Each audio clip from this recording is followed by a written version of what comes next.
Hello everyone, मेरा नाम काबिज सिद्दीकी है और आज मैं फिर से लौट आया हूँ एक नई और बेहतरीन वीडियो के साथ, जो कि बहुत टाइम से डल नहीं रही थी। लेकिन कोशिश ये है कि अब हर हफ्ते या हर तीसरे दिन एक वीडियो जरूर आनी चाहिए। तो आज मैं एक बहुत बेहतरीन वीडियो आपके सामने लेकर आया हूँ, जिसका नाम कुछ और नहीं बल्कि क्लास 10 का 8 चैप्टर इंट्रोडक्शन टू ट्रिग्नोमेट्री है। वाकईतन इस चैप्टर के बारे में बहुत अफवाहें फैलाई जाती हैं, जो कि बिल्कुल झूठ है। ये चैप्टर बिल्कुल भी इतना हार्ड नहीं, इतना बताया जा रहा है आज तक। इस चैप्टर में बस कुछ चीजें चंद आनी चाहिए हम लोगों को। अगर वो चीजें आ जाएंगी तो ये चैप्टर बहुत आसान हो जाता है। ठीक है, ये चैप्टर की खास बात ये है कि ये क्लास 10 में तो एक बहुत स्कोरिंग चैप्टर है ही, लेकिन ये क्लास 11th में फिजिक्स में जरूर यूज होता है। जिन लोगों को नीट करना है या फिर जिन लोगों को अभी से ये सोच रखा है कि उन्हें इंजीनियरिंग करनी है और उन्हें जेई का एग्जाम देना है, तो वो बिल्कुल इस चैप्टर को इग्नोर ना करें और आज ही इसकी प्रिपरेशन कर लें। हाफ ईयरली बहुत करीब है, मैं इसलिए कोशिश कर रहा हूं कि बहुत अच्छे लेवल पे और बहुत स्लोली आपको ये चैप्टर समझाऊं। आइए बिना देरी करते हुए आगे बढ़ते हैं इसके इंट्रोडक्शन पर। तो अब सबसे पहले हम समझ लें कि व्हाट इज ट्रिग्नोमेट्री। ट्रिग्नोमेट्री क्या होती है? ट्रिग्नोमेट्री बेसिकली किस चीज के लिए यूज होती है? तो हम लोग ये समझ लें कि ट्रिग्नोमेट्री यूज होती है बड़े बड़े एस्ट्रोनॉमी में, बड़े बड़े स्टार्स की डिस्टेंस निकालने के लिए, सन की डिस्टेंस निकालने के लिए, या किसी बिल्डिंग की डिस्टेंस निकालने के लिए। ठीक है, डिस्टेंस तो हम फिजिक्स से भी निकाल सकते हैं, हम इक्वेशन ऑफ मोशन का यूज भी कर सकते हैं डिस्टेंस निकालने के लिए। कैसे? कि फॉर एग्जांपल मेरे पास एक बिल्डिंग है और बिल्डिंग में मैं एक बॉल ड्रॉप करूं नीचे, किसी बंदे को यहां बिठा दूं और नीचे एक इंसान हो जो कि टाइम इसका नोट कर रहा हो, और जब वो टाइम नोट कर लेगा, फॉर एग्जांपल 2 सेकंड आया, टाइम आया 2 सेकंड्स। ठीक है, और आपको पता है जी इज इक्वल टू माइनस, अभी 10 ले लेते हैं इसको, 10 मीटर पर सेकंड स्क्वायर। और इनिशियल वेलोसिटी जब हम कोई ड्रॉप करते हैं तो वो क्या आता है? 0 आता है। ठीक है, अब इक्वेशन ऑफ मोशन से मैं कैसे इसकी हाइट निकाल सकता हूं? मैं फॉर्मूला लगाऊंगा S is equal to u t plus half a t square. U तो 0 हो गया तो ये पूरा 0, हाफ 10, 2 इंटू 2, तो बेसिकली 2 से 2 कट गया, कितना आंसर आ गया? 20 मीटर। तो छोटी अगर बिल्डिंग है तो उसमें अगर मुझे हाइट निकालनी है किसी बिल्डिंग की, तो it is not at all hard to calculate the height of the building because of the physics in which we are using equation of motion। लेकिन सबसे खास बात ये होती है कि जितनी भी equation of motion होती है उसके अंदर हम एयर रेजिस्टेंस को इग्नोर करके चलते हैं, तो जितनी भी इक्वेशन ऑफ मोशन है वो अक्सर आंसर उतना एक्यूरेट नहीं देती। और अगर ज्यादा ही बड़ी बिल्डिंग हुई लाइक बुर्ज खलीफा, तो बॉल जो है वो सीधे ना आके बल्कि बॉल जो है वो टेढ़ी हो जाएगी, तो बॉल देर में पहुंचेगी जितना जल्दी उसे पहुंचना चाहिए था, जिसकी वजह से हमारा आंसर गलत आएगा और ज्यादा आएगा। तो ये दोनों मैटर में पहली बात तो 2 बंदे चाहिए और उसके लिए भी आंसर एक्यूरेट नहीं आ रहा, तो उसके लिए हम लोग ट्रिग्नोमेट्री यूज करते हैं। मतलब हाँ, ट्रिग्नोमेट्री किस लिए यूज होती है? ताकि हम किसी बिल्डिंग की हाइट निकाल सके। और हमें सिर्फ मात्र 2 चीजें चाहिए, और वो 2 चीजें क्या है? कि हमें बस ये पता होना चाहिए कि हम कितना दूर खड़े हैं उस बिल्डिंग से और हमारा आंखों का एंगल कितना है उस बिल्डिंग से। ये 2 चीजों की हेल्प से हम लोग क्या कर सकते हैं? किसी भी बिल्डिंग की हाइट निकाल सकते हैं, चाहे वो बिल्डिंग कितनी ही बड़ी क्यों ना हो। ठीक है, बड़े बड़े स्टार्स की डिस्टेंस हमने ऐसे ही निकाली है with the help of trigonometry. Trigonometry लगता है कि सिर्फ साइंस में यूज होती है, ऐसा नहीं है। ट्रिग्नोमेट्री बड़े बड़े फंक्शंस में, आपका जो कॉमर्स है उसमें भी यूज होती है। तो it is not at all that topic जिसको हमें छोड़ना चाहिए। दूसरा, ट्रिग्नोमेट्री के अंदर जो लास्ट एक्सरसाइज है, जिसके अंदर तीसरे जो 10 क्वेश्चन है, उसको बड़ा हार्ड माना जाता है, लेकिन वो करना बहुत जरूरी है। लाइफ में अगर आपको अपनी मेंटल एबिलिटी बढ़ानी है तो उस एक्सरसाइज को करना जरूर, चाहे आपको वो आए या ना आए, उसे कोशिश जरूर करना करने की। और उसके लिए मैं बताऊंगा आपको कुछ चंद चीजें आनी चाहिए, उसकी हेल्प से आप ये ट्रिग्नोमेट्री की थर्ड एक्सरसाइज आराम से कर सकते हैं।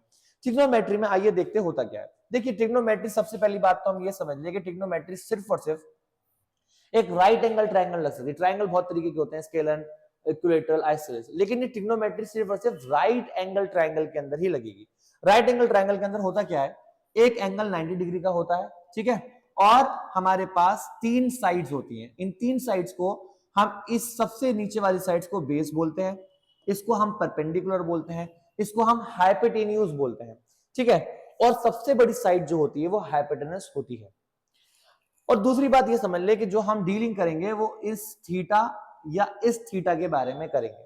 और एक बात और समझ लें हम लोग यहाँ पर कि जहां 90 और थीटा होता है वो बेस होता है, बाकी दूसरा परपेंडिकुलर होता है। तो ये इंटरचेंजेबल है, perpendicular and base is interchangeable. अगर आप थीटा ये वाला ले लेंगे तो that base will, this will become base and this will become perpendicular. Okay, I make sure कि आपको मैं उसी तरीके से पढ़ रहा हूं जैसे कि आप एक क्लासरूम में पढ़ रहे हैं, ठीक है, थोड़ा सा इंटरेक्शन होते हुए पढ़ते रहे तो ज्यादा बेटर है। अब बेसिकली ट्रिग्नोमेट्री है क्या, मैं आपको सिंपल बताता हूं। It is the relation between angle and side of a right angle triangle. It is a relation between the sides and the angle of a right angle triangle. How? देखिए मेरी एक बात सुनिए। For example if I have one triangle और triangle के अंदर ये मेरा थीटा है फॉर एग्जाम्पल, अगर मैं अपने परपेंडिकुलर की लेंथ कम कर दूं, मैं अपने परपेंडिकुलर की लेंथ कम कर दूं, परपेंडिकुलर पहले इतना था, अब परपेंडिकुलर इतना हो चुका है, उसके कारण क्या हुआ कि जो हाइपोटेनस था वो भी कम हो गया, वो भी छोटा हो गया। अब मुझे आप बताइए कि एंगल पे फर्क पड़ा या नहीं पड़ा। अब एंगल कितना हो गया, देखिए एंगल को देखिए, एंगल पे फर्क पड़ा नहीं पड़ा, पड़ा ना एंगल पे, और एंगल पे फर्क पड़ा ना। या फिर मैं क्या करूं, मैं थोड़ा सा और बढ़ा दूं इसको, अब देखिए एंगल पे फर्क पड़ा, पड़ा ना। इसका मतलब ये हुआ कि जो एंगल है वो साइड्स के चेंज होने से एंगल भी चेंज हो रहा है।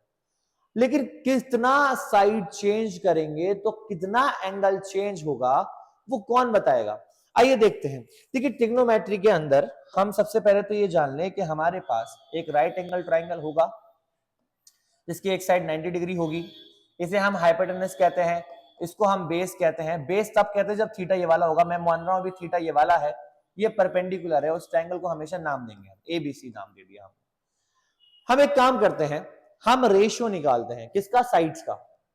लाइक कितने रेशियो हो सकते हैं वो थोड़ा सा दिमाग में भी बिठाइए अपने कि कितने, दो दो हमें साइड्स लेनी है, उससे कितने रेशियो पॉसिबल है। तो हम देखेंगे कि हमारे पास P अपॉन एच हो सकता है, और B अपॉन एच हो सकता है, और P अपॉन बी हो सकता है। ऐसे ही हमारे पास उल्टा हो सकता है, H अपॉन P हो सकता है, H अपॉन बी हो सकता है, और B अपॉन P हो सकता है। ठीक है, इनके साथ क्या किया, इन रेशियोज को नाम दे दिया, मैं समझाऊंगा इसे अगली स्लाइड में भी। इनको नाम दे दिया, इसको नाम दे दिया sine of theta, sine of theta, ना कि sine into theta. It is nothing like sine into theta. ठीक है, ये रिप्रेजेंटेशन है, ये मल्टीप्लीकेशन नहीं है, it is the representation of angle. तो sine of theta, sine of theta किसी ना किसी चीज को रिप्रेजेंट करने के लिए, क्योंकि ऑब्वियस सी बात है, देखिए बेटा बेस अपॉन हाइट किसी और को रिप्रेजेंट करना चाहिए, परपेंडिकुलर अपॉन बेस किसी और को रिप्रेजेंट करना चाहिए। अगर सारी चीजें एक ही चीज को रिप्रेजेंट करने लगेंगी तो काम कैसे चलेगा।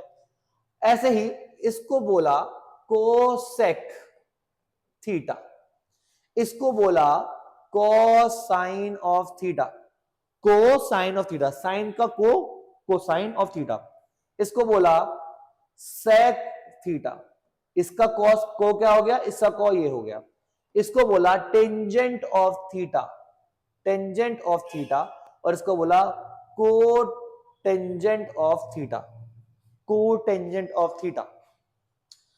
ठीक है, पहली बात तो हमें ये याद करने हैं, ठीक है, पहली एक्सरसाइज, दूसरी एक्सरसाइज, और खासकर 9th चैप्टर के लिए आपको याद करना है। आइए देखते हैं।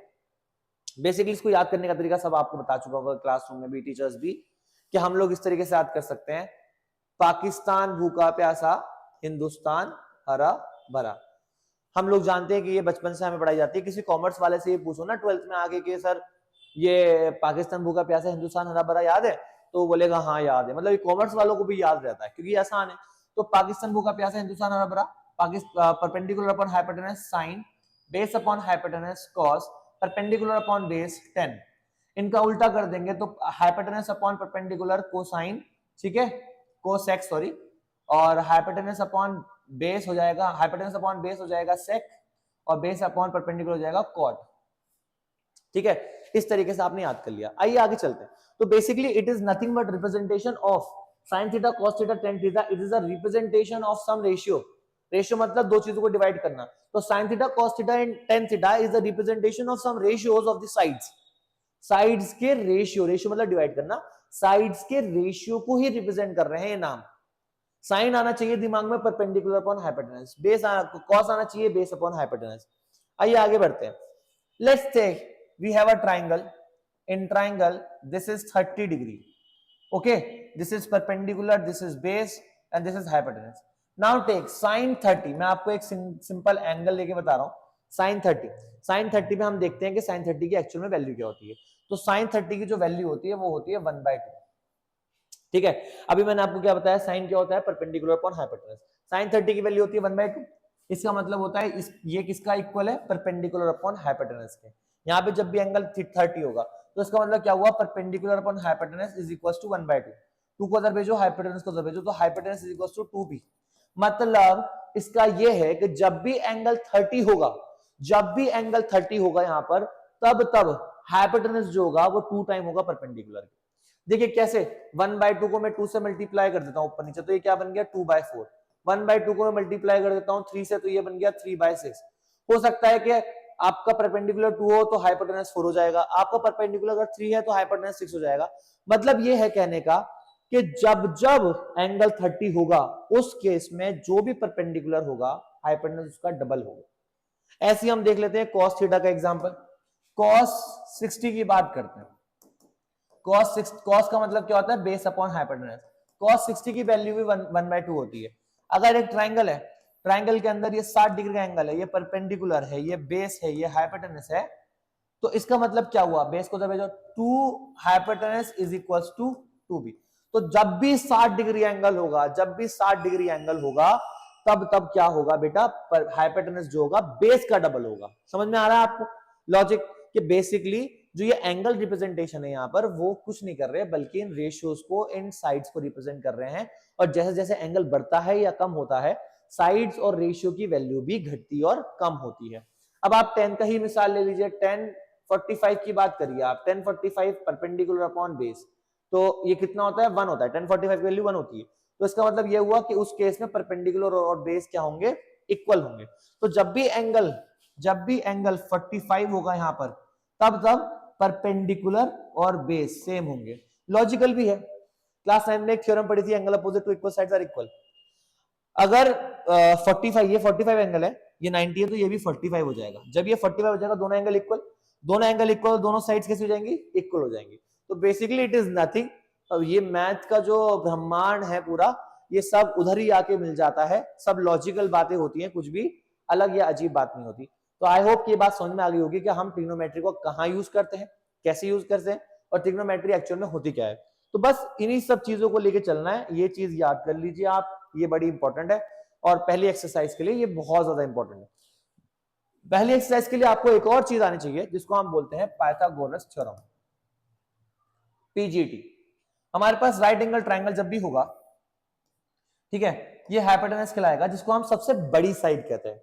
ये हमारा बेस होता है, ये हमारा परपेंडिकुलर होता है. तो पाइथागोरस साहब ने ये कहा था, पाइथागोरस थ्योरम ने ये कहा था हमसे कि जो हाइपोटेनस का स्क्वायर होता है, जो सबसे बड़ी साइड का स्क्वायर होता है, वो बाकी दोनों के स्क्वायर के सम के इक्वल होता है. परपेंडिकुलर का स्क्वायर प्लस बेस का स्क्वायर. इसको मैं ऐसे भी लिख सकता हूँ, हाइपोटेनस का square is equal to under root perpendicular square plus base का स्क्वायर. इन तीनों में से हमें जिसकी भी जरूरत पड़ेगी, हम इधर उधर उसे शिफ्ट करके उसकी वैल्यू निकाल लेंगे.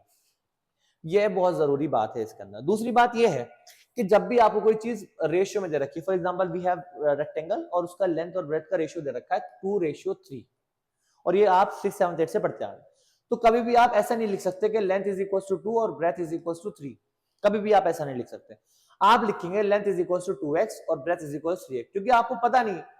अच्छा, 2/3 के कितने मीनिंग हो सकते हैं. अगर मैं 2/3 को 2 से मल्टीप्लाई कर दूं ऊपर नीचे, तो ये 4/6 बन जाएगा.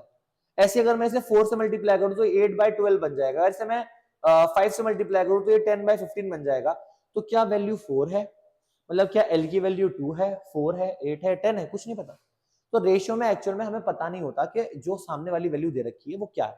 और रेशियो जितने भी हमें दे रखे होते हैं वो असल में काट पीट के दे रखे होते हैं. जैसे फॉर एग्जांपल हमारे पास गिवन है, एक नंबर है हमारे पास नंबर है 20/18. ठीक है, अब इसको काट सकते हैं हम लोग. कैसे काट सकते हैं, 2, 10, 2, 9. तो ये रेशियो क्या बन गया, 10/9. तो एक्चुअल में वैल्यू क्या थी, 20/18, और वो बन गया 10/9.